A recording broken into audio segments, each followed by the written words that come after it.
बनकर तैयार हुआ था। बाबा भीमराव अम्बेडकर जी द्वारा एवं उनकी प्रमुख जितने भी समितियां थी, उनके महत्वपूर्ण लोग अपने महत्वपूर्ण बिंदुओं के द्वारा 2 वर्ष 11 माह और 18 दिन में हमारे देश के लिए एक किताब लिखी, जिस किताब का नाम है संविधान। संविधान का पर्याय है सम मीन्स होता है बराबर और विधान मीन्स होता है नियम। यानी किसी देश के लिए, हर व्यक्ति के लिए, हर वर्ग के लिए, हर समुदाय के लिए, हर पुरुष के लिए और हर महिला के लिए उसके रहने, जीने, खाने और जीविका को चलाने के लिए उस व्यक्ति ने एक देश के लिए महत्वपूर्ण पुस्तक लिखी, जिस पुस्तक का नाम है संविधान। हमारा देश तो 15 अगस्त सन 1947 को आजाद हुआ था, परंतु पूर्ण आजादी हमें 26 जनवरी 1950 को जब भारत के लिए लेखनी पुस्तक मिली और एक विशिष्ट नियम मिले, उस दिन से हमारे देश की प्रमुख आजादी मानी जाती है। इस आजादी में आजाद कराने के लिए हमारे बहुत सारे महापुरुषों ने अपने प्राणों की बलिदानी दे दी। मैं आप लोगों को जलियांवाला बाग हत्याकांड की कुछ घटना बताऊंगा।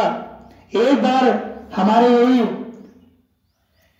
भारतीय क्रांतिकारियों ने ये अंग्रेजों के विविध प्रकार के लगान वसूलने का विरोध किया और विरोध करने पर विरोध का प्रदर्शन किया और जलियांवाला बाग में एक समिति गठित करके एक मीटिंग की गई।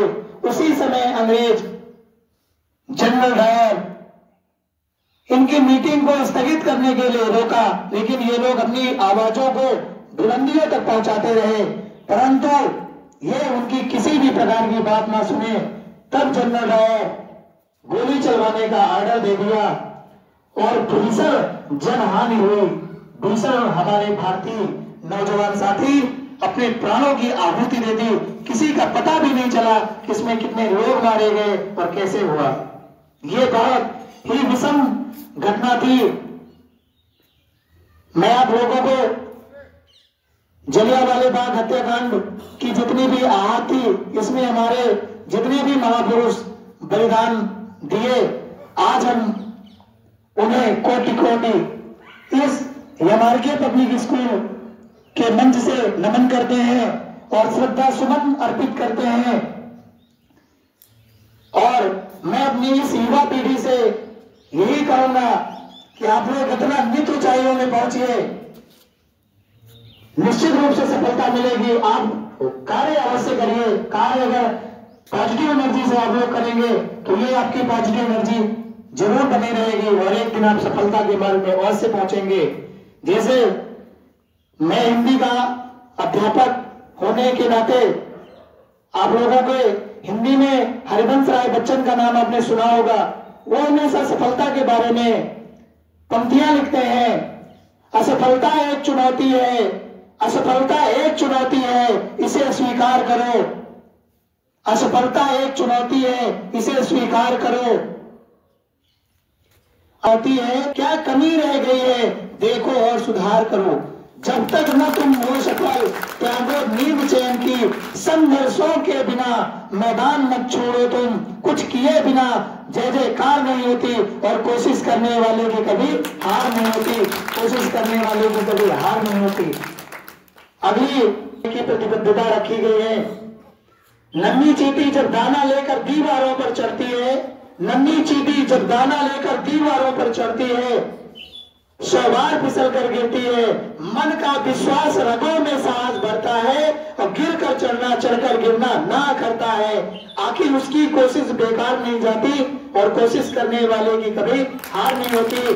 तो मैं आप लोगों को ये पंक्तियों के माध्यम से, देखिए रामायण में मैं जामवंत हूं और आप हनुमान हैं। मैं जामवंत हूं और आप हनुमान हैं। हुआ क्या था, जब राम सेतु बनाने की तैयारी चल रही थी, सीता हरण होने के पश्चात जब ये हुआ कि समुद्र को के उस पार कैसे जाया जाएगा श्रीलंका, तो जामवंत याद दिलाते हैं हनुमान को कि ये काम आप ही कर सकते हैं, आपके सिवा कोई नहीं कर सकता। तो बेटा मैं हनुमान हुआ और आप मैं जामवंत हुआ और आप हनुमान हैं। मैं आपको एक एनर्जी देने आया हूं। एनर्जेटिक रहिए, पॉजिटिव एनर्जी में रहेंगे तो अच्छा आप लोग वर्क करेंगे और नित अपने लक्ष्यों को प्राप्त करिए। मंजिल अवश्य मिलेगी। यदि आप पॉजिटिव एनर्जी पे काम कर रहे हैं तो एक न एक दिन अवश्य आप लोगों को मंजिल अवश्य मिलेगी। मैं अपनी वाणी को यही से विराम देता हूं और पुनः इस 76वें गणतंत्र दिवस समारोह के आप सभी को कोटि कोटि बधाई देता हूं। धन्यवाद।